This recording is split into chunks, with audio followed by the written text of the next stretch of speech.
Welcome back, everybody. So we're here, and we're going to talk primarily about what happened this week in the markets. So we did see that the Nasdaq had a bit of a kind of a relief rally, and Yeah. so did Bitcoin. And then both of them also have been falling lately, partly down to kind of closing off positions at the end of the week, but also partly down to the earnings, and we'll get into that in a second. But before we do that, we'll find out how are you, AJ? You all right, mate? Yeah, doing well, thank you. The weather's a bit better than yesterday, so I'm a bit happier today. But yeah, Crazy Bitcoin. how in the UK, like your happiness is directly correlated to the weather report. It is pretty much. Yeah, we had the hottest day of the year. No, the hottest day ever recorded the other day. So Yeah, quite nice. that's absolutely. It was like 40 degrees. I saw 40 that in like degrees. yeah, And I that's mean, I'm mental. not used to it. It's No. nice, but I'm not used to it. Our houses aren't designed for it. They get very hot. So Yeah. Okay, so let me quickly bring up my screen here just to kind of go through. All right, this is what happened. This is what happened. We see from yesterday. So primarily tech stocks down the most. Nvidia 7.3%. This was actually, and this is the thing we're going to see. We're going to see a lot of companies that haven't reported down because of a different company that reported. So looking at the likes of Apple, Meta. And then also a couple kind of like social media ones, they are down because of Snapchat and Twitter. But looking at what effect that had on the crypto market, just quickly brushing through this, down 3.5 or 4.5. And then Binance coin actually did okay, but typically we're kind of looking at an average of about 3-4%, some more than others. yeah. It's a very critical level that we are at as well. I'll get onto that in the technical side a bit later on, but very strong support at the moment. So hopefully we can hold this and then continue that nice price action to the upside that we're seeing. 10% in the last 7 days for Bitcoin, 30% in the last 7 days for Bitcoin. Ethereum. So yeah, it'll be nice to continue to see that, but we just have to hold the support, which, as I said, I'll show you that later. Yeah, you're absolutely right. And that's the thing, like we are at these key levels. And I feel like we're so close. We could be, potentially seeing a bit of a rally. But again, we know that we're correlated with the Nasdaq. But just to kind of give you guys a quick overall, idea about Nasdaq, the Nasdaq, I should say. Obviously, it's an index. Basically, Snapchat, they had poor results, and then Twitter also missed by around 150 million. What was the expected. Now, the reason why is because there's fears around online ad spending. So basically, companies don't have any money. Obviously, if they want to borrow money, it's going to cost more because the Fed fund rate is going up. And they're basically spending less money on ads. So if you look at the likes of Twitter, Snapchat, Facebook, how do these guys make money? They have ads. They give you ads. YouTube do it all the time. Facebook do it all the time. And so now rapid, here we go. But angst about the damage from inflation, rapidly raising interest rates, and recession fears is proving hard to shake despite a tempering in expectations for Fed aggression next week. The Fed meeting is crucial from the chief global strategist at LPL Financial. And just going through again, just to reiterate, Snapchat's results have become a barometer for ad spending amid mounting economic concerns, which is bad for the likes of maybe not so much Microsoft, but Apple, also Facebook, and those companies that are reporting next week. So I think that's why, AJ, we're kind of seeing a bit of a slowdown. And also, yes, it was also the end of the week, so people want to close positions. But having Twitter come out and miss by that much, it's not looking great. It's not, no, and we can see that reflecting in the crypto market now as well. Exactly. And so what we're seeing is that, there's also an expectation that the Fed might not go as hard as what, everyone kind of wanted them to. Everyone's kind of, I feel like I'm wanting a 1% Fed fund rate hike, but it's kind of looking like we might get a 75 basis point hike. And, if we get that, yes, it's good, but we're still going to have more recession fears, And I think that's kind of what's weighing it down. And then, Twitter have come out and said, oh, it's because of Elon Musk. That's the reason why the earnings are not great. Using him as a scapegoat. Oh, exactly. Like when your stock drops 1.8% in a day, you kind of have to someone's got to be liable, and it doesn't want to be you.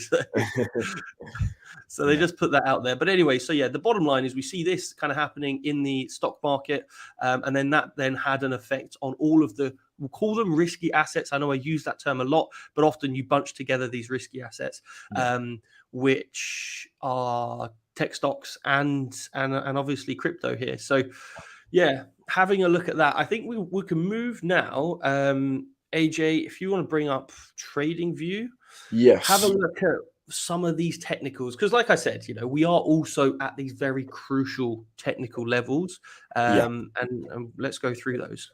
Yeah, can we see my screen? Absolutely, we can. Wait one second. Just before you do that, though, Morgan Freeman, man, it's almost like we're in a global recession and bear market. I know. Do you know what? This 1 week has been the only week that almost hasn't felt like that. So it's kind of a bit weird that we're now kind of seeing that. But yeah, no, you're absolutely right. It's a global recession and it's a crazy bear market. But you can't say bad news. No one likes to hear bad news, and that's why whenever I was complaining in the middle of the week because everything I saw on Twitter was all like, oh, let's pump. We're gonna have this. What's gonna happen first? 50K or 20K? No, we're only at 22. Why are you making such massive calls like that? Calm down. Yeah. People getting a little bit too excited, I think. Yeah, exactly. And, technically it kind of looks all right, but break down a little bit more for us. Like, what are we kind of expecting in the next couple of days? Yeah. So, can everyone see my screen? I can't see.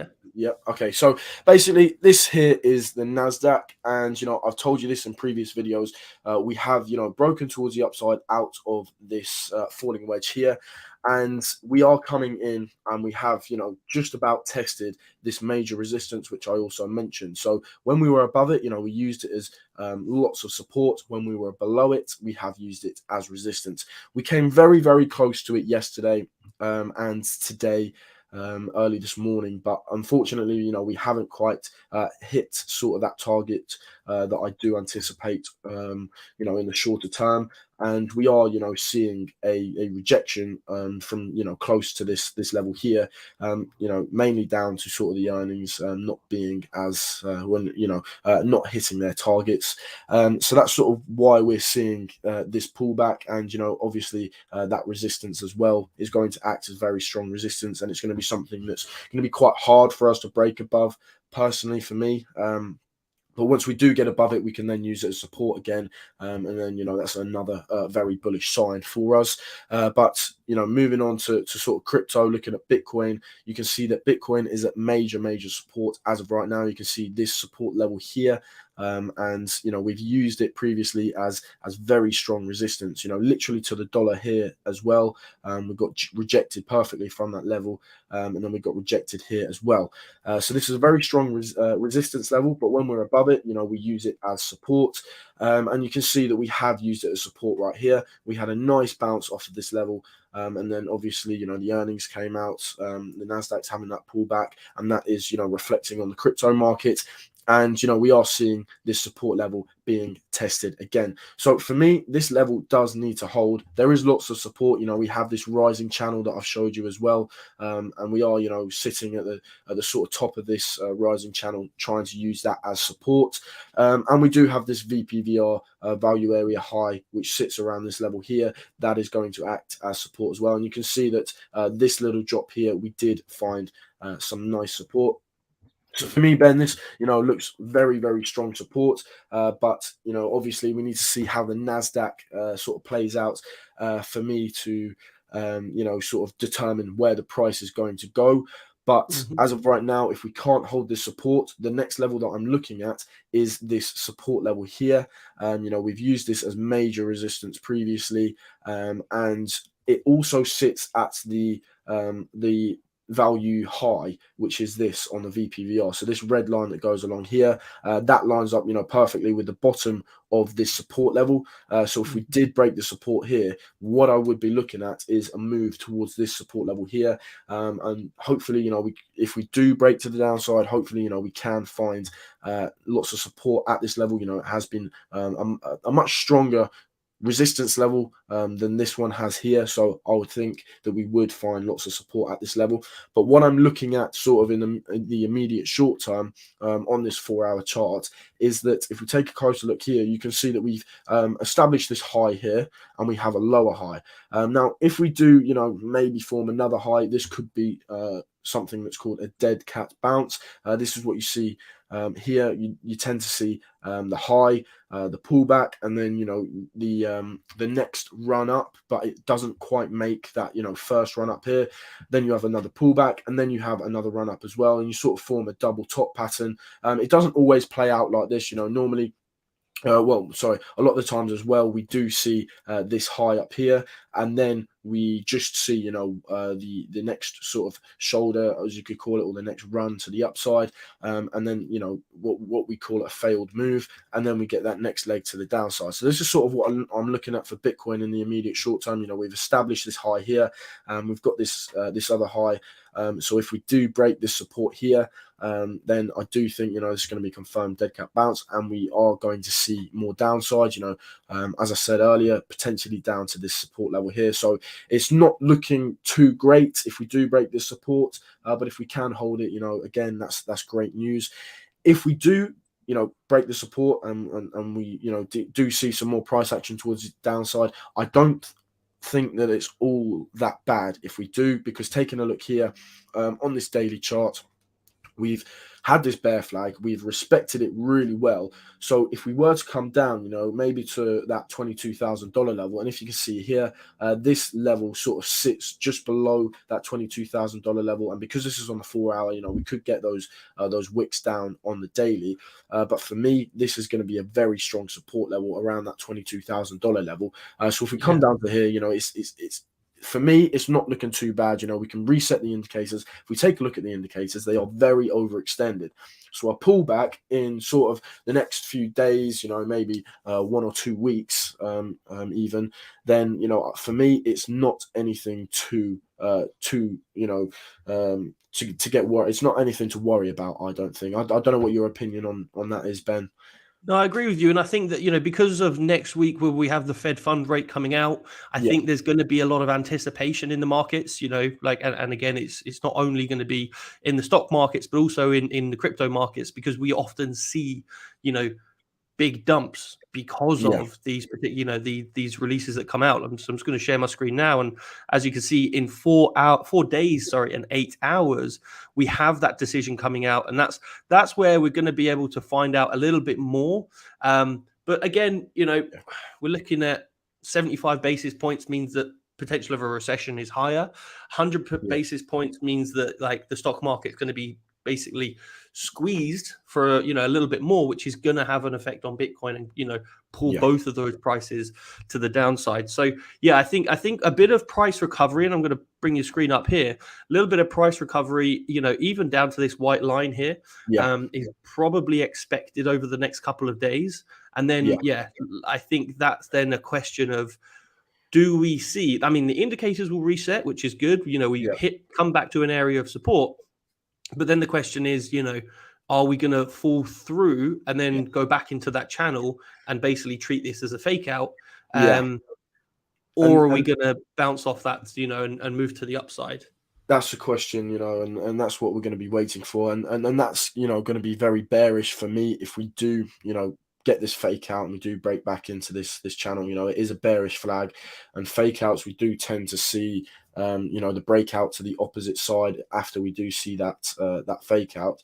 But again, there's lots of support at this level here. So, if we do get that fake out and we do come back into this channel here, it's not going to be certain that we are going to break this support level. It is a major support level, as you can see here, because it's on the daily and because we have respected it so well. I drew this support level here back when we were getting this bounce here, and then we came back down and we tested it perfectly. And that just proves, how strong of a support this is, that we are testing this line perfectly. So if we did come back in, around potentially, 19,000 and 20,000 will be major support. And it's a major psychological level as well. 20,000 is a major psychological level, like 30,000 is a major psychological level, and 40,000 and 50, just because it's sort of because it's a round number. A lot of people see that as major support as well, because, as I said, it's a psychological sort of number. But yeah, that's what I'm sort of looking at for Bitcoin right now. Hopefully we can hold the support and continue that nice price action towards the upside, but we will have to wait and see what happens with that. Moving on swiftly to the Bitcoin Pi cycle bottom indicator and the 200 MA. What I am looking at for this week is this weekly candle right here. And that is, are we going to break above this 200 MA, or are we going to get a rejection? Now, you can see that we did get a wick rejection right here, and we got that pullback. But as of right now, we are testing it with, we are getting that sort of candle test. We do have 1 day and 14 hours left of this weekly candle. So I'll be, excited to see whether we can break above this or we do get a rejection. I've showed you this previously. It's been major support, over the past, over the history of Bitcoin, dating all the way back to 2015. So for me, it is going to act as a major resistance level because we are below it. So I will be keeping you updated tomorrow about this as well. We'll be sort of closer to when the candle is closing, and we'll sort of have a better understanding of if we are going to break above this or we are going to get that rejection. But as of right now, I kind of also think if we do close beneath it, yeah, I think that's probably going to be a bit more of a bear signal for me. yeah, Because, like we said, on the slightly smaller time frames, we look as though we're going to have a pullback after this week's rally. So if we have a pullback on this week's rally, we're kind of going to be confirming that, we're stuck below this moving average. And then that will become, quite a strong area of resistance. That could set us up for potentially an all-time low, or just, a little, well, not an all-time, but like a new low, maybe around that 16K, maybe revisit 17. But there's definitely going to be an area of accumulation there, I would say. Definitely, if we can't get above that 200. Yeah, definitely. I think that's going to be, if we do get rejected here, I think this is going to be the consolidation phase. And we're sort of going to range between maybe that 20, just below 23,000 level, and as you said, potentially maybe come down and test that $17,500 level. So we'll have to see, and if we do consolidate and we do sort of come and test these lows again, if I just stop sharing my screen for a minute. And find this chart for you. Where is it? Here we go. If you could share my screen again. You have to bring it up, I believe. I can have a look at it. Which chart is it? Have I completely stopped sharing it? Oh, there we go.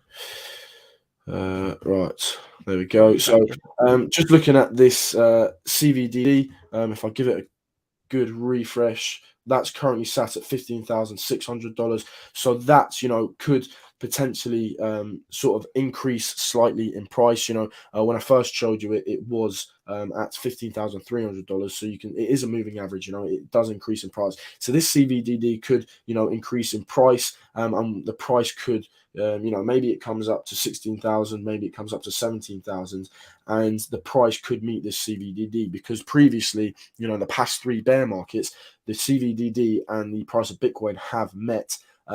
So and it has signaled that bottom. So for me, I still think that this is a possibility. That the CVDD is going to meet the price of Bitcoin. So that's what I'll be looking at. If we do continue to consolidate here, it gives that CVDD time to get a little bit, increase in price a little bit more. And then, when we do, if we do see another pullback to sort of these lows here, then potentially the CVDD and Bitcoin's price will meet. For me, confirming that bottom you know, almost 80% confirming that bottom for me, because, you know, the past 3 bear markets, it has perfectly predicted the bottom. So that's what I'm looking at for Bitcoin as of right now. We can take a quick look at Ethereum as well. You know, Ethereum is actually holding up quite nice. You can see here, it looks like, I'll zoom into the sort of shorter time frames as well, but it looks like we could be forming some sort of I've lost the word now, a continuation pattern. So I'll look at that in a moment. But, you know, I've been talking about this $1,700 level. We haven't quite met that level. We came close to it. We didn't quite come to that level, but that's major resistance. You know, previous support, and, you know, this dates all the way back to sort of 2021. You know, July 2021. We used it as major support here as well. So that's a big level that I'm looking at as resistance. But if we do, you know, sort of maybe have a look at the 4-hour, let's see if, you know, some sort of continuation pattern is forming. To me right now, it doesn't look like it. What we would like to see is, you know, sort of consolidation towards the downside, but because we are seeing consolidation towards the upside, for me, this is, you know, not a continuation pattern. But you can see that we are sort of forming this potential channel here as well. As you can see here, and if we do break to the downside here, you know, that is bearish. Rising channel tends to be a bearish pattern as well. So if we do break to the downside here, I think, you know, coming down to the $1,400 level is something pretty realistic for Ethereum. And, you know, if we have a look at that $1,400 level as well, you know, that's been major support and major resistance previously. So I do think that we are going to use this as you know, pretty strong support. We did absolutely smash through it. We didn't use it as resistance. Used it as slight resistance here, but hopefully, you know, we could use that as support and get that continuation towards the upside. So yeah, that's sort of all I've got for you on the charts today. I hope that sort of helped and given you a bit of a better understanding of what's sort of going on and what potentially is going on. Yeah, no, absolutely. I absolutely love that. Well, look, we'll be back with you tomorrow, guys, bringing you more of the same. And yeah, just going through how we're going to set ourselves up this week and what are the key things we need to look out for, as obviously we're looking out for the Fed that's coming up on Wednesday, I believe it is. Yeah, Also, yeah. other bits of news as well. But Are we going to go live when that's released? I don't know what time it's released. I See how the think we cards. probably will. It's going to be Yeah. crazy late, though. Is So it? for me, Okay. it's going to be 10 p.m. I believe for you, that's 7 p.m. Okay. So yeah, so we will dedicate to the cause. That's what we are. Yeah. We don't That's mess it. around. There you go. All right, guys. Take care. Have a nice weekend, and we will see you tomorrow. See you tomorrow, guys. Thank you.